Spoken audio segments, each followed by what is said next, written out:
Coming to you from Strings and Things Studio in Ventura, California, I'm Kaity. I'm Ann. And I'm Karin. And this is the Strings Unraveled Book Club.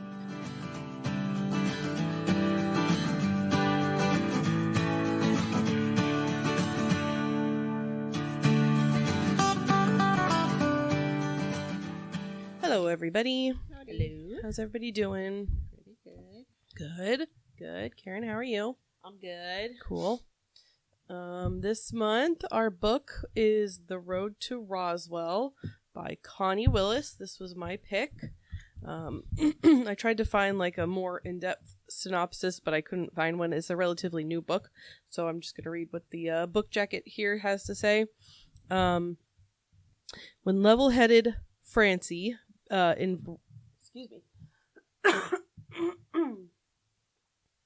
When level-headed Francie arrives in Roswell, New Mexico for her college roommate's UFO-themed wedding, complete with a true believer bridegroom, she can't help but roll her eyes at the wide-eyed talk of aliens, which obviously don't exist. Imagine her surprise, then, when she's abducted by one.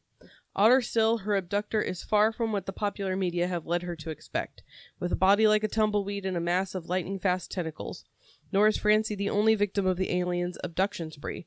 Before long, he has acquired a charming con man named Wade, a sweet old lady with a casino addiction, a retiree with a huge RV and a love for westerns, and a UFO-chasing nutjob who is thoroughly convinced the alien intends to probe them or take over their planet.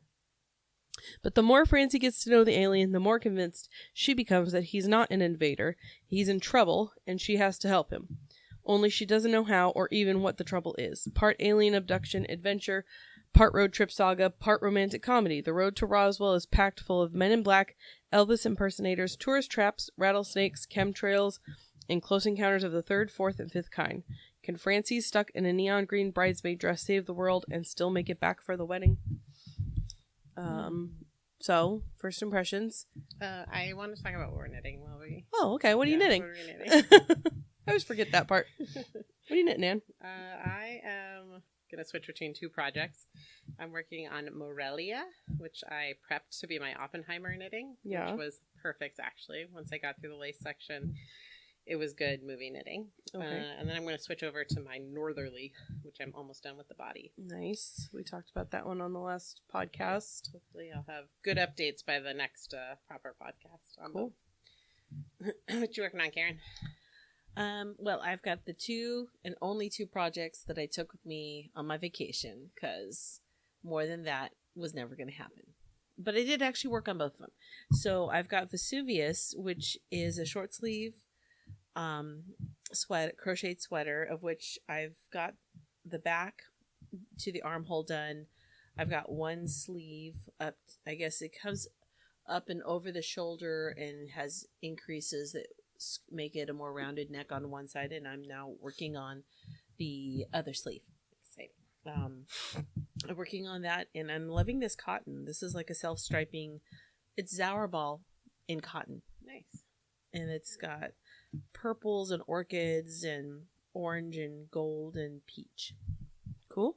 And then I have the design project of my own that I've been working on.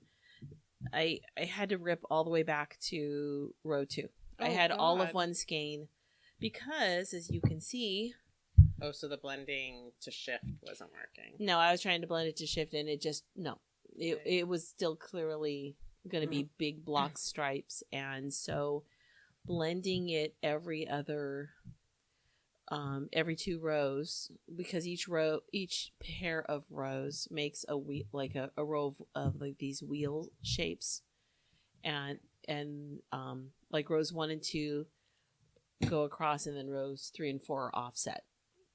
Mm-hmm. And so that way it's if you can see, it's much harder to see where one yarn starts and one. It's much more intuitive, well integrated. And I knew I should have done that to begin with. What do we say? You better blend. We don't really say that. There's so many things that I say. I don't know. I didn't know that was one of our isms. No, that's not an ism. But honestly, which button on the keyboard to play the auto? Yeah, like blendings for suckers. Is that it? No, I haven't said that one. Or like reading, but yeah, and I practice that reading for suckers all the time, especially with my own patterns. I don't read my own very well because I think You I know wrote what's it. in Why my would head. You need to read that? Yeah, but so I'm much happier with it. It looks great. Okay, so I'm in line. I went to a music festival, and I'm in line waiting, and it's hard enough that most people think that if you're knitting, someone says, "Oh, is that crochet?" And if you're crocheting, someone says, "Is that knitting?" This gal says, "Oh my gosh, that's Tunisian crochet." All right. I've never really seen that in the wild. And she's local to us. Oh, that's neat. So I was really happy that I had refreshed my business cards before the trip. And she's already friended me and wants to do my be one of my testers. So that's kind of handy. She knew all of the same local spots that we know, and she remembered Anna Kappa, and cool. And had a great time with Lois. Because Lois was up there with her friend. And anyway, so that's what I'm working on, these two, a Tunisian crochet and a regular crochet. Yeah. Cool. And Lois was shocked. She's like, "You don't have any knitting in your hand." I'm like, "Actually, I'm mostly crocheting these days." So there you go. Cool. What are you doing, Katie? I am a couple rounds away from separating for the sleeves on my second Tolsta tee. This is the fingering weight version, and I am trying to do eyelets in this row, and I screwed up on this last section. I'm wondering if I care about it or not, figuring out why, but I don't think I do. Because there's a lot of stitches, and I'm just trying to get to the part where there's not as many stitches. Right so on. that is what I'm doing. Is that one going to be a solid? A solid color? Is Tolsta mostly solid or is it striped? It's up to you. It's whatever you Anything want. you It's want. what you Up want. to you. It's a blank slate. Yep. Yeah, that so is that's what I'm what's working in on. our hands. Okay, so what were your first impressions or your general impressions of the book? You can go first, Karin. I love this book so much. Yeah. Every character is just so fun. I don't think there was anyone I really hated. I just kind of chuckled at some, and it was like, I loved every bit of it. Good. I'm a fan of this author, and I've not heard her do this, have this kind of subject matter, but I was not disappointed. She's just as wonderful as everything else I've read from her. What is she? I mean, I've seen there's like a apocalyptic series that available. There's a series based on time traveling through World War II, where people are supposed to go and observe and they get stuck. Interesting. And they're, and are they going to get back to their time? It's kind of like there's paradoxes that only happen because someone from the future went back and could only be there to make this thing happen. They didn't know how important they were. But I also learned a lot about World War II. The Doomsday book, I don't think that's a trilogy, but that was the first one I read, and that was where someone goes back in time, but that also one I think is the series, maybe. I don't know if it's a series or if it's a single book. I can't remember. It's been a long time. But they go back to like the Middle Ages to just about the plague, the early days of the plague, and they get stuck.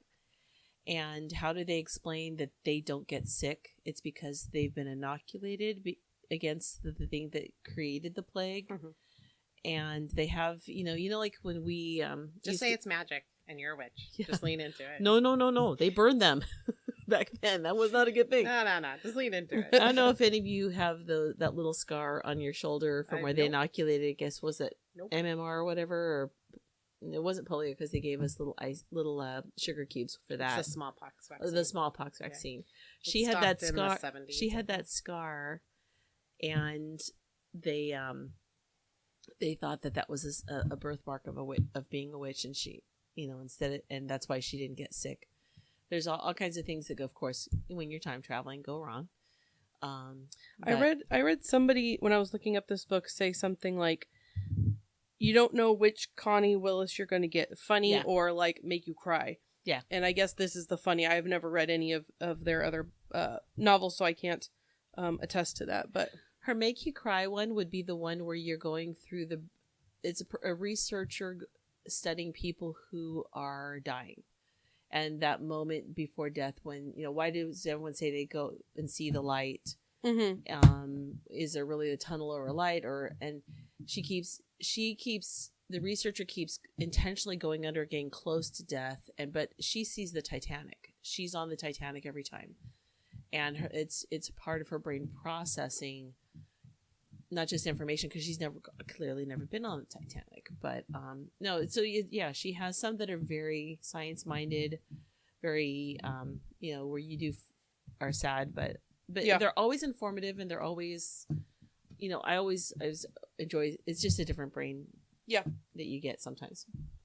This book made my skin itch, and I didn't like it. No, I thought it was cheesy. Yes. I didn't mind the cheese. And it's just the stop theorizing about what's happening and do something. Yeah. So much talk of maybe this, maybe that, maybe this, maybe that, maybe this, maybe that. Yeah. Yeah. I read it in a weekend. I actually read it with my eyeballs, which I haven't done that in a while. And I didn't think it was great. I've never read anything else by this author. One of my main complaints about it is that she seems a little out of touch. Right. There were some little things where it's and I think she is of an older generation, but there are things where I'm you can use your, you get abducted by an alien, you're gonna call your friend, they don't answer, you're gonna call another person, they don't answer. It's if it were me, I would send a text with my location to my friend. It doesn't matter if my phone call goes through. Yeah. I could get a text, just text somebody. Just the phone calls. There were little things like that. That's that's not how a person of this, this is a young adult woman. Her friend is getting married. She's a bridesmaid. It's that's not how this would work. That's true. Which was one of the things that bothered me. And then I think overall it was fun. It was a fun read. I liked it. Yeah, it was fun. It wasn't great, but I thought it was intriguing. I like just the entertainment value of the cheese. Yeah. I mean, I knew it's not a book I'm taking seriously. It's a fun, light kind of read, and it was fun, and I enjoyed it. So I like the Western references. That was kind of fun. Yeah. It made me think of when we went to the Western movie museum. Yeah. Mm-hmm. Yeah. I like them floating in bubbles. It was sort of funny. It was a little confusing. I had to figure what they were doing. Near the end, when she keeps talking about the head of cabbage, I keep thinking of not a head of cabbage, but the head. The head of cabbages. Yes, that's kind of what I thought of the cabbages. The head of cabbages. Yes. Okay. There are not specific questions for this book because it's relatively new. So, Oprah Winfrey is providing us with the best book club questions. I love those. I think that's the one I usually use. Yeah, exactly. So what was your favorite part of the book? Any standout scenes that you really liked a lot, or that you think about, because you finished it relatively recently. Yeah. I guess I liked Eula May's interactions a lot. Uh-huh. Mm-hmm. She's the gambling grandma. Gambling granny. Yeah, I liked I liked all their interactions in the RV and the sort of road trippy traveling around part of it. Karin? I love the alien. He was adorable. Yeah. I just wanted him. Aww. I just thought he's so cute. I just want him to I thought it was interesting. I mean, the jumping around at first didn't really bother me because that's just how my brain works. But the jumping around, I felt like the story didn't necessarily have a clear flow. There was lots of little vignettes, and I didn't mind that. I didn't notice that. Yeah, I was interested in I love that, the idea of the neon green, the alien green bridesmaid's dress, but then when I thought he gets clothing and that's what he picked out, that's really all that was left was the trucker. But she verified it. That was it. Yeah. I just kept imagining if I could draw the alien with all of these vines going out everywhere. It just seemed very cartoony to me in my brain. Yeah. He had these elastic threads that went on and on until finally, how far could he go before it snaps? And then I did the audiobook, so the paranoid one. I hate Just- Lyle so much. Yes. Oh, did you listen to it too? Effing hate Lyle. Yeah. Yeah. I I read just- it, but so and I don't have like. You know what?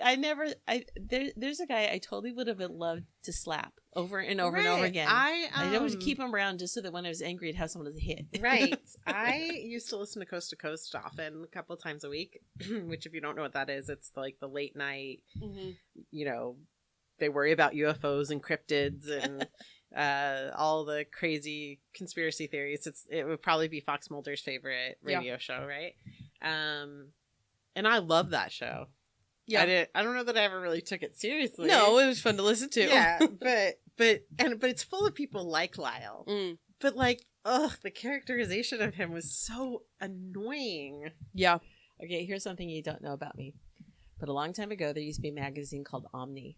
Okay. And it was basically for people who believe that there was life out there. There was alien life probably studying us. And honestly, if they have the technology to come here, they're way smarter than we are. Well, I did like that kind of being the point. Yeah. That, Come on. I mean, leave Earth alone. You can only be here a short period of time. Yeah. Get Yeah, out of I there. really liked the because we've all read or seen movies with different types of aliens and they talk about like all the different like options for aliens, right? Yeah. So I appreciated like a different sort of take on it, Yes. and like I liked the idea of like the galactic like rules and like Yeah. regulations Yeah. and government that's put in place to protect us stupid humans. Yes. You know, like I thought that was pretty interesting. I used to be did a person like who totally, I used to totally believe in aliens and life. And it's not that I don't believe in aliens. Well, I no, believe it could because be. aliens exist, guys. Okay. Well, yeah, they verified that. Yeah, I the haven't government read said- anything. I about haven't that. either. Right, but I've But seen it was the very headlines. timely news for Yes. this book that I was Yeah. reading. I mean, it's not that I don't believe in aliens. It's that so many people sound like Lyle. Yes. Yes. Yeah, the people who. Yeah, exactly. But I'm saying I used to be more like a Lyle kind of person. But Well, I mean, I'm a child of X-Files, so I'm not going to So, judge you on that yeah. for sure. Did you like race to the end of this book? Was it like a fast read, or did you have to slog through it? A little sluggy. Yeah. I listened to it on 1.2 speed, so it wasn't like I do that for most books, right. but It yeah. wasn't the most like zoom. For the ones I'm really like over, I'm like I could listen at 1.5 and still Most of the get time it you probably. can. Yeah. I'm like I might have missed a little bit, but it's okay. Did you? Okay, so one of the like not one of the main parts, but one of the sort of features of this book is like the movie references. Yeah. So there's a lot of like alien movie references, Yep. and there are a Mhm. lot of Western Westerns. movie references. mm-hmm. And I wrote down all of the ones I could find Yeah. because I was like, wow, there's a lot of movies that they're talking about in this movie. Do you want to guess how many different movies they referenced in Well, this how many book? chapters are there? There's like 20 chapters. 15? Sure, maybe. Because I think there's one at the beginning of almost every chapter. Probably. And every time Lyle speaks, he's quoting a movie. Yeah. But he always And- quotes and it then- wrong. Well, yeah, and then Wade's like, "That's Close Encounters of the Third Kind. Right. That's That's blah, blah, blah." Yeah. There are. Hang on. Oh, there's no reference in this book. Hold on. I'm gonna guess there's 50 movie There's references. 20, at least 20 chapters, maybe Yeah. 22. So there's 20 because of the start of the chapters, Yeah. and then many from Lyle. There are 56 movies referenced in this book. Wow. Yeah, and there's little like X-Files quotes and Yeah. movie references and stuff. The majority of them are Western movies, but I was curious like how many of them anybody had seen. Like have you watched a lot of Westerns? Do you know, are you like in that genre? Because I'm really No. not. I Yeah, have I'm like not. scratched the surface. Right. I know of Paint Your Wagons. Yeah. I know of Stagecoach. Mm-hmm. Like I know of them, Right. but I can't speak to having seen almost any of them except for the one that makes one of the movies that makes him crazy. That's the musical. Was it the one with the Harvey Girls? Harvey Girls. I've seen Yeah, that. see, for sure. I've read. I actually have seen a lot of those westerns because Yeah. there was a time when I was a kid, if you watched afternoon TV or something, it was always black and white, and most of the time it was a western.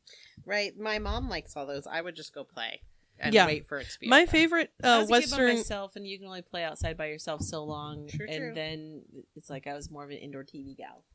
One of my like top 10 favorite movies of all time is True Grit. But my favorite Western besides that wasn't even referenced as Tombstone, which is not it on the list. No, it's not in there at all. But how many of the Alien movies had you seen? So of the Alien movies I could name you, they're near the top of the list. E.T. Check. Yeah. You know what? Ironically, one that I have never seen is Close Encounters of the So Third that's Kind. the second one, Close Encounters. Never seen I it. saw it. It was a long time ago. I've seen parts. It's a good but one. I've never seen the entire movie. I've actually seen the Devil's whatever it's called. That in real life that they used in that movie. Invasion of the Body Snatchers. I have not seen. Well, which version? I've seen the versions, the original black and white was really good, but also the one with Donald Sutherland was James really says good. he won't watch it because it scarred him as a child. But his mom also let him watch movies that were inappropriate for his age. So a lot of movies he's like, that was I shouldn't have watched that. Signs, classic. Yeah, I missed that one. You haven't seen Signs? I know it's on my list. Oh, it's so good. It is. I always wanted to. I just never had the time. I think when it came out was when I was having. Did it come out in the 90s? No, it was like a mid-2000s probably. Oh yeah, I still had kids then, little ones, so I didn't really see a lot. Aliens. Both of those actually. I've yeah, watched all the Alien movies. Yeah. I've lightly moved into the Predator. I've seen Aliens. What is the prequel? Something. Oh, it's so good. Prometheus. I've seen that. Yeah. Oh. And I think I've seen an Alien v Predator that my boyfriend in high school made me watch it. I was like, oh, I don't care about this movie. Independence Day. Of course. I love that movie. The Thing. Yeah, The Thing is fantastic. Yeah, that movie is terrifying. Wait, which version? Which version?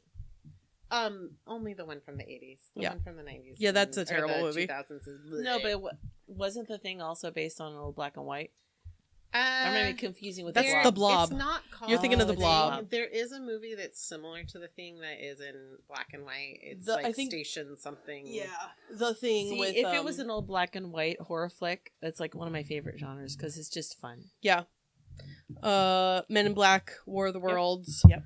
I haven't seen War of the Worlds because I saw it when it came out. The recent one is starring Tom Cruise, I believe. Yeah. And I'm just not a Tom Cruise fan. Back to the Future. Of course. I think that's close to the end. Oh, Starman, which I haven't seen. What was the I old? think I have, but I couldn't quite come up with it when they mentioned it. Yeah. I think that there was a misquote of movies in there, though. When they say that's Independence Day, I actually don't think what they were referencing is something that happens in that movie. Oh, really? I don't remember where it was, but it struck me like... I'll have to see if I can dig that out because I'm not sure. I should see Starman because my boyfriend's in that movie. Yes. But I haven't seen it. Also, Karen Allen's in it, which I didn't realize. I'm going to look at exactly what it is because it rings a bell for me for sure. 1984, an alien takes the form of a young Wisconsin widow's husband and makes her drive him to his departure point in Arizona. I haven't seen that, but it is your boyfriend. It's a John Carpenter movie. Anyway, yeah, so a lot of different movie references, which I thought were fun. Because every time one came up, I'd ask James, I'm like, have you seen this movie? Have you seen this movie? Let's see. Would you want to read, well, Karin already knows, another book by this author? Are you interested in pursuing her genre more? Her concepts sound interesting to me, but if the pacing is the same and the speculation that just kind of stalls things is the same, then I'm not the in. pace is the same. Then I'm not in. One of the concepts sound very intriguing. Like what you've described from her other book sounds very fascinating. Do it as an audiobook, but do it a little faster, and then you'll enjoy it. 1.7. But then, what's the point? If I have to make myself finish something, then I'm like, am I enjoying this book? Yeah. One of the things that I also found annoying about this book is who is Francie? She's the most cardboard character you've ever You're right. heard. And also it struck me strange. I guess at some point you accept what you're living. Yeah. Right? Yes. there was no escape and she has to just deal with this. But it was a very sudden. Yes. She's hysterical. Shift. And then she's in 100%. Then she's like, I have to help this alien. But there's not anything in between where she's warming up to it. And it's not the Stockholm syndrome of Beauty and the Beast where you're I hate you. Okay, you're okay, now I want to be your friend. You know what I mean? It was just I'm scared, I'm terrified, I'm captured by an alien. Oh, I am going to do everything I can to help you and to Maybe run she from the hated government. Lyle And so much that she just wanted to be contrary to Lyle. I mean, why didn't they Could just be. slap like a sock in his mouth? Yeah, like, you know, like just gag him again. Exactly. Indy, gag him again. Yeah, that was one of my main problems with the book. Is like she is so not boring because there's nothing to her. She's a name and a protagonist. Yeah. I don't know. We don't know anything about her background. We don't know where she's from. I think she's from New York. Maybe it said once. I think I was actually What's I her thought- job? What She was has her a job. She has a job. She What has a was it? job. It's office. Yeah. And she works with office Kens. And she was on like an extended vacation because they knew she was going to a wedding. But wouldn't they have looked like Well, she at was some days point, late? She was just late. Yeah. So she was Okay. definitely missing. I guess I got really obsessed with the wedding and the lack of planning. But Yeah, I but mean, some but that people are is like that that. was that is actually like on brand for Serena. for her Sure. friend. Yeah. Yeah, it was. That sounded on. So we like almost know more about the Serena. characterization. we Yeah. of 100% Serena. know more about Yeah. Serena. I know about all her ex-boyfriends, all Yeah. the different things she's into. And all I know about Francie is that she's judged her the whole way. Right. Like, But she's she- supposed to be such a good friend. And But they met in college. I But she will doesn't say- have other friends that care about her, and she doesn't have a boyfriend or any kind of personal No. connection. Well, maybe, but we don't know. We weren't told anything. I get the sense that she doesn't. Mm. I got the sense that she pretty much keeps herself to herself, and you kind of wanted her to like this guy, but then he's like, I don't know, because at least it would be something interesting in her life. That I also felt guess. real forced. Yeah, that Yeah. was. I mean, obviously, Indy's like, all right, you guys are getting married.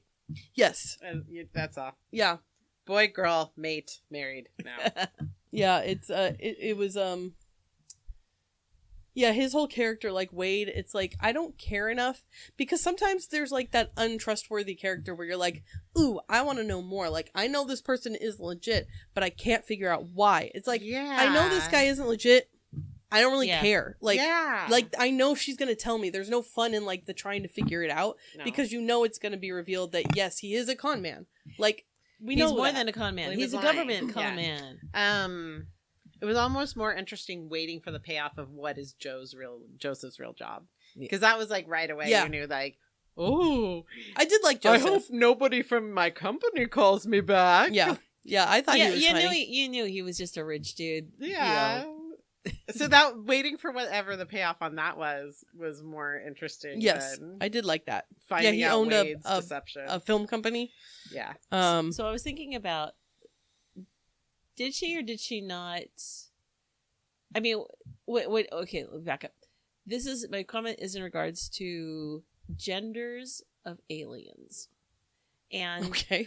because I thought, okay, no, this is interesting because she, as an author, I know she's fairly conservative. She's pretty conservative, and I thought, is she like saying that the aliens are male or female, or they are genderless and they just are amorphous? And because clearly he's going to his mate, but I don't know if his mate means a best friend, his partner in his alien life.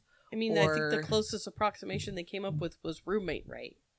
I thought she hinted at more than just a roommate by It's, how much how worried and how much emotion he had. No, I think actually that you're right about like what Indy's commitment to his Yeah. friend was, Mm-hmm. but they really hit on the connection to roommate and having a sacred duty to your roommate. And I think that was to validate Francie's intrusive behavior on Serena. Because I think that maybe I equate Indian, whatever the other alien's name is, I can't think of it. Something to the with an same X. sort of relationship as Serena and her and Mm. Francie, right? So Yes. it's like best friend is sort of where I took it from. And she says to Indy, like, yeah, she was my roommate, and that's sort of, he doesn't know what that means, Mm-mm. right? But she has it, like, the way she was able to explain it to him, I think is like best friend. I don't think there was like a, like she had a commitment to him, right? It wasn't a, like a romantic bond, I didn't Yeah. think. Mm-mm. But I Which don't they know, they're establish- aliens. They do establish that Indy understands the difference. Yeah. Yeah.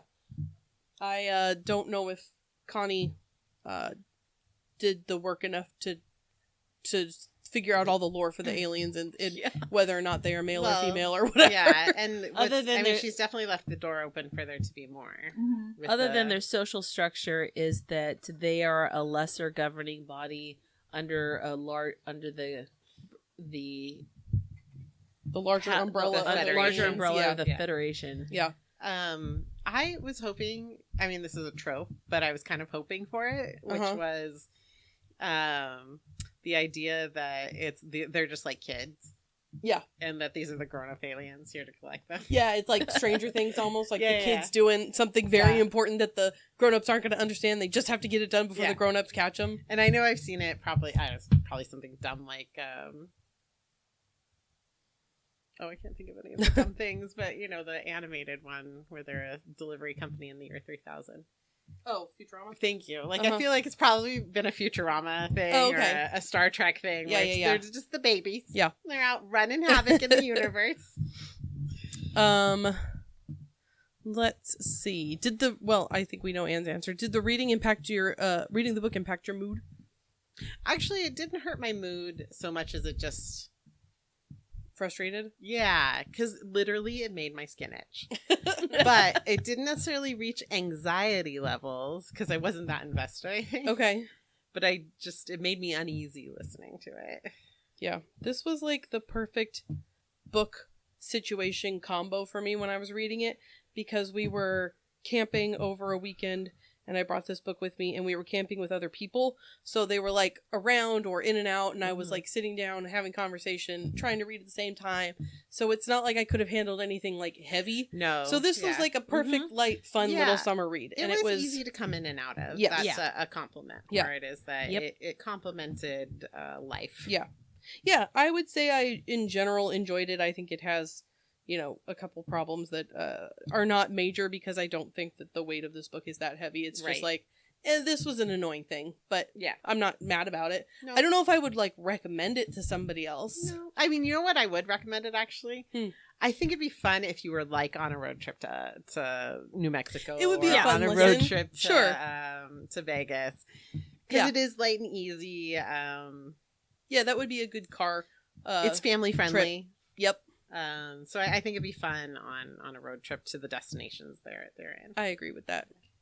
I guess it's sort of a road trip buddy book. Yeah, totally.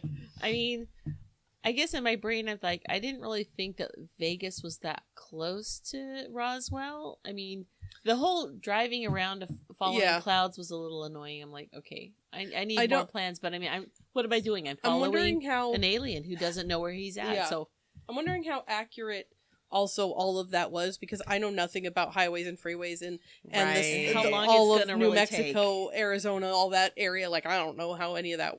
I've never been down there really to spend enough time, but I'm wondering if somebody who was from there would be like, that's not how long it takes to get to what, you know what I mean?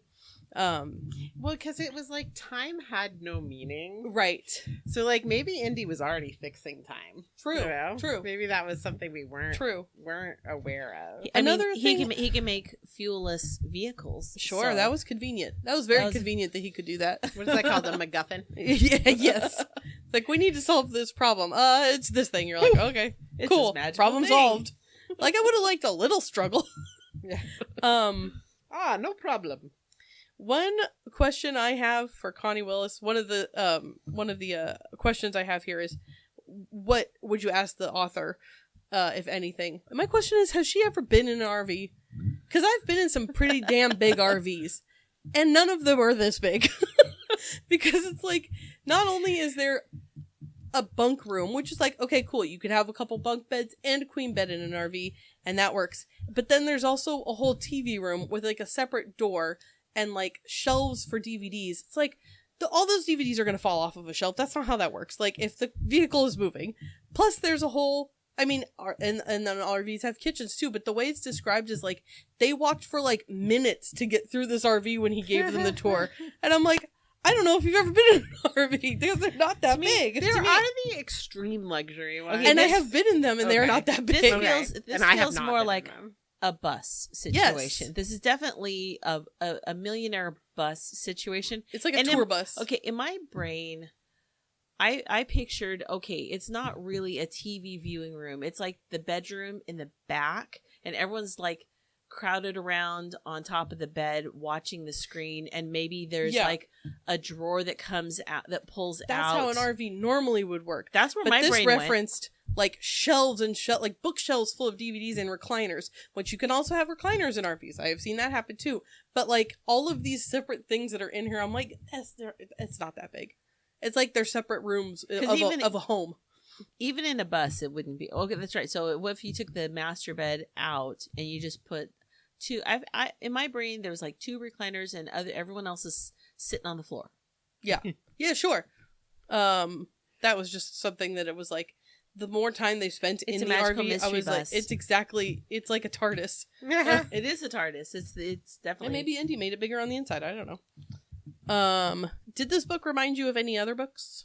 Anything else you've read? I've never really read anything alien-y. I've watched a lot of alien movies, but I can't think of another in that genre. I kind of want to read something else in that genre, just to have a different point of reference. Yeah, you know.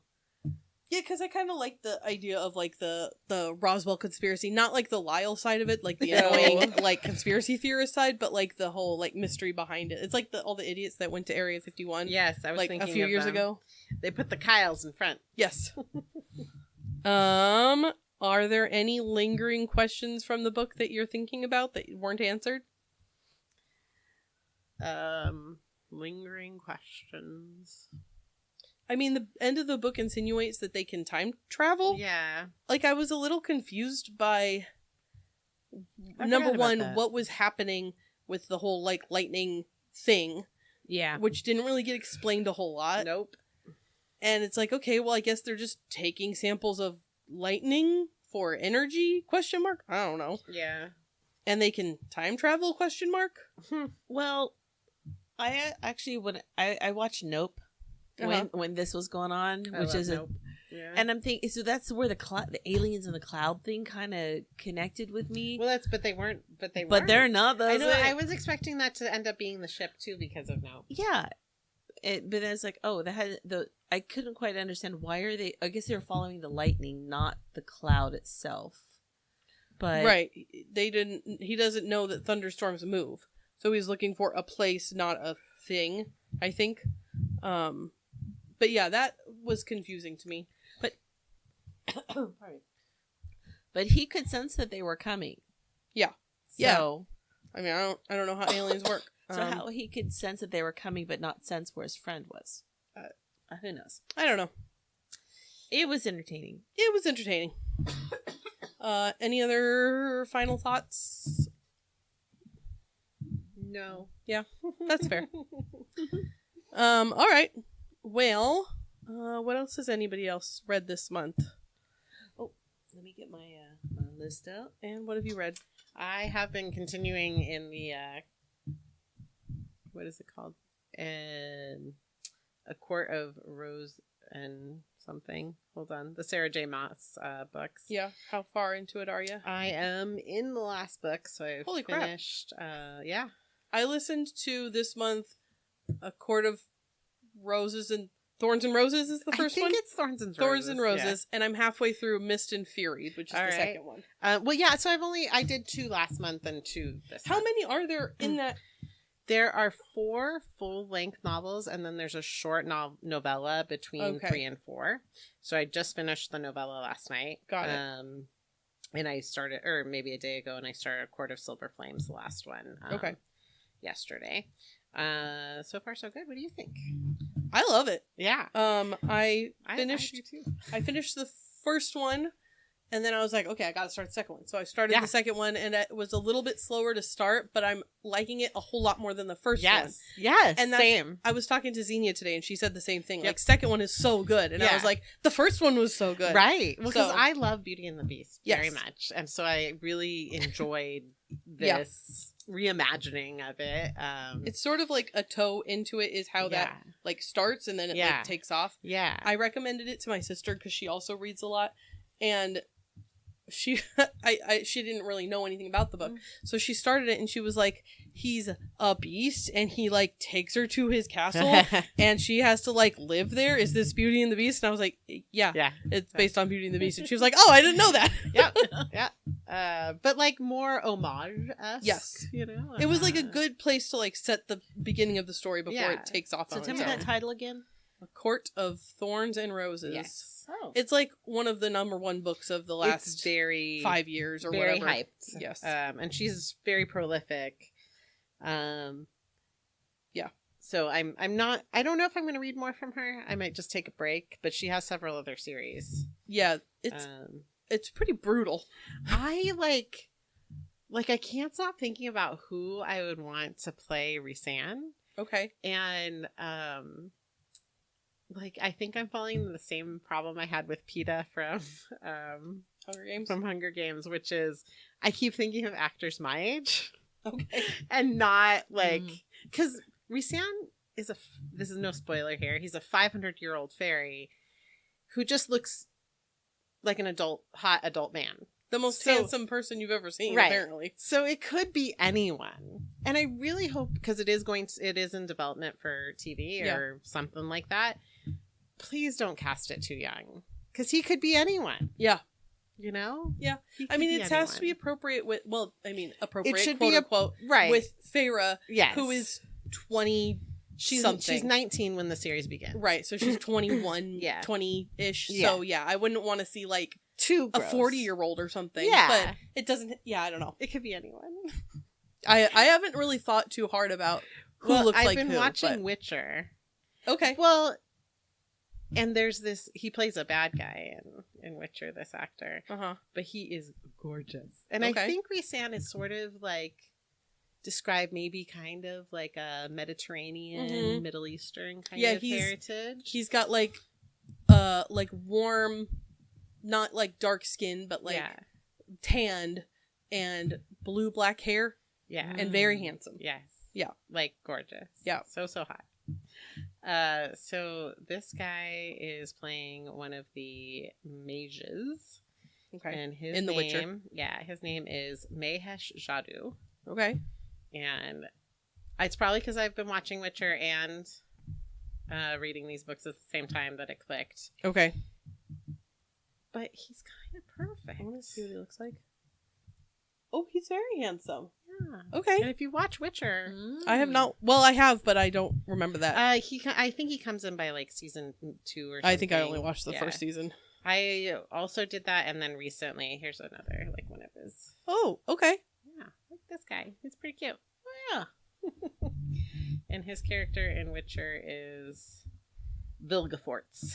I'd like to think of like a Dev Patel because I think he is incredibly handsome. Yeah. But I don't think that he's right because he's a little more baby faced than I think Rhysand probably is. This guy has, but I do like him. Yeah. He's gorgeous. Oh, he's so handsome. Yeah, no, I really like him. So handsome. But really, okay, and he's a better age, actually. Okay. He's only 33. Okay. Yeah, I love him. Then cast Dev Patel. Dev Patel. We're rooting for it. Yeah. So what else have you read? Gorgeous. I mean, these books are a lot of books. Investment. I think the first one was like 16 hours and the second one is like 24 hours long. The one I'm on right now is 26. The audiobook reader is a very slow reader. Yeah. So I'm definitely at like 1 1/4 speed. You know what? Actually, because I'm really enjoying them. So I had it like 110. Okay. But then the battle scenes start and I find that so boring. Okay. So I'm listening to those at like 1.7. That's fair. And then so far in every novel, it's like this, rising to the climax and I just want to get there. Yeah. And so I tend to get really fast near the end of the novels. So I've been progressively making it faster as the book goes on. Yeah. The little novella, A Court of Frost and Starlight, is just this like very tiny vignette. It's a 6-hour book. Okay. And so I think I just listened to that at 1.0 because it was just a sweet little vignette. I think that might do it, but let me just double. I finished the London Seance Society. Mm-hmm. Oh yeah. Which I think I liked The Lost Apothecary better. Okay. But the London Seance Society, I was complaining last time that the twist was like, nah. it gets better. Okay. There's a satisfying wrap up. Yeah, because you were unsatisfied. Yeah, I had to pause because I was like, meh. Okay. But man, I am so happy that I finally like got my library act together. Yeah. Because there's so much. Yes, there is. And it's all there at your fingertips. Yep. It's so and it's lovely. for free. Yeah. Yeah, we love it. It's like a feast for the senses if you're a reader. Libby, you can borrow as many magazines as you want. That is pretty cool. It's pretty cool. Anyway, Karin, I bet you have a big list. Well, so I think last time I had started with Burn Down, Rise Up by Vincent Torrado, and I finished that. And I don't know if I had started We Don't Swim Here yet, but I did, and it was really good. We talked about that. It was a really good one. Do you remember when we read The Sanatorium by Sarah Pierce? Did you read the follow-up? I read the follow-up, The Retreat. I keep thinking I'm gonna like go for it. Okay, and then I'm go like, for it. Go for it. It was good. It's really good. Is that the one where they're like snowed in at the? Mm-hmm. Okay, I remember that. So instead of being snowed in, they are going to a wedding. Oh. Is it like on White an Lotus? island. Huh? Is it like White Lotus? No, I've never actually watched that. Oh, it's so good. It's so good. It's so good, Oh, right? it's so good. Have you finished both seasons? Yes. Yeah, it's so good. I love White Lotus. And I don't watch things, and it's so I know, good. that's why I was so excited when you were watching. It's one of those, I need time where I can sit down and enjoy it. I've got too many other, like... It's pretty bingeable. It's very bingeable. And it's fun because it's like, it's one of those things where it's so fun to hate these people. Yes. It's so satisfying. Yep. So, White Lotus. That's on my list. But The Retreat, I went through very quickly. It was really enjoyable. Similar kind of formula, but I didn't mind it too much. There was enough interest going on with some mystery stuff going on that was fun. I'm reading Folklore that I'd started. I started on it as a book, and then I just waited for the audiobook, but it's just making me sad. And I'm like, okay, this is like everyone's miserable and her life is just never getting better. So I'm not actually enjoying it, and I wanted to really enjoy it. I like the narrator, but it's like, I feel like there's books that I just fly through. And this book, I'm like, oh, if I read this, I have to be in the mood to be sad. And I'm just not in the mood to be sad. I have learned as an adult that it's like, I don't need to read all of, like, I give myself permission not to finish things, because it's like, there's so many other things to read that if I'm like not in the mood or the mindset to be like bummed out or whatever it is, it's like, this book isn't for me. At least not right now. Yeah. And so I think I might put that one aside on the shelf, the virtual audiobook shelf. Yeah. So then I was listening to NPR, something on NPR where they were talking about a new author, and every now and then, like on the weekend, they interview different authors, and I really liked this one. So, when I stopped to get coffee, I made sure that I pulled up this by S.A. Cosby. It's the newest book called All the Sinners Bleed. And it's like a murder mystery. There's a serial killer that the town did not know about. These kids are going missing, and year over the years, and nobody is saying anything. And there's some race involved. This guy who's the sheriff, he's the first black sheriff in this town that he grew up in, and he used to be in the FBI in the behavioral analysis, but they allude their hint to something that happened that he's no longer. Plus, he had to start taking care of his dad, who had to have a major surgery after his mom had died. So there's just family stuff going on. He's in town, and he's trying to be the sheriff, while dealing with, in the Deep South, dealing with race issues. And this character, this teacher that is beloved by everybody, turns out he was not so good. He was not nice at all. He had some bad stuff that he was doing. So anyways, now he's got to shatter everyone's opinions about their hero. And they're either some people are and he's gonna get, people hate the guy who's no longer the hero, but they also hate the guy telling you that guy's no longer Shoot the the hero. messenger. Shoot the messenger. So anyway, so I want to read more by this author because it's really well written. I mean, I'm probably about third into it, and I started just before I went on vacation, and then I picked it right back up. Nice. I've seen this. I don't know if it's this book, but I have seen that author on some good lists. Yeah. So my interest is also piqued.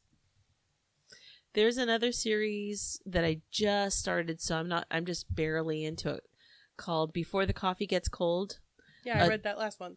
I'm the one that recommended it. You recommended it, so I started it. And It's so so far, good. I'm enjoying it. Oh, it's so in good. my to reads. This one's Did you do where it's called Toshikatsu Kawaguchi book set? Is it the book set or just the little one that you did? I've just read the first one. Oh, I just got the whole. It's like an 18-hour read. So Yeah, there's like read, 3, I think, novels in the series, and I've only read the first one. Oh, okay. So there's like Before the Coffee Gets Cold, and then there's I can't remember the names of the others, but yeah, they probably put them all in the same. Yeah. So yeah, that's good. Yeah. So I'm enjoying what's there, but I keep going back to All the Sinners Bleed. So I'm like, I just want to keep focusing on this one because it's so good. My mind wandered just a little bit, even though those books sounded really good. That I was thinking maybe Mahesh Jadoo could still play Rhysand, and Dev Patel could play one of the friends. Okay, like he could be Cassian. Maybe? Oh, okay, sure. Anyway, back to what we read. Okay. Well, I think that's it for us. Well, or what are we reading next? Oh shoot! Yeah, we need another book. Sorry. What are we reading next? I mean, I know we're just invested with the court books. So can we just talk about that? Well, I mean, we could assign it, but it would definitely put Karin at a deficit. What do you mean? I mean, we could just do the first one, but right. What's your pick? I would listen again, I guess. Except it's becoming my least favorite. Okay. Hopefully nobody's read this one yet. Okay. It was a recent, like in the last year, Timbre did it as one of their book clubs. Mexican Gothic. Oh, I haven't. Oh, I want it. It's on my list. Right. I figured it would have appeal. Yeah. But I was worried it'd have so much appeal you've done it already. Nope. Not ready yet. Not yet. The author is Silvia Moreno-Garcia. This has been a very popular book. I was reading a synopsis somewhere for it, and I'm like, oh, this sounds so much like this other book I read. It's kind of a little bit, I guess it's mostly fantasy, but like a little bit set in the real world, so almost magical realism. And I was like, it sounds so much like that other book I read that was set in Mexico with their gods. That's because it's that author. Her other book I have read is Gods of Jade and Shadow, which was amazing. So I'm pretty sure Mexican Gothic's going to live up to its hype. Cool. So, from the author of Gods of Jade and Shadow comes a reimagining of the classic Gothic suspense novel, a story about an isolated mansion in the 1950s Mexico and the brave socialite drawn to its treacherous secrets.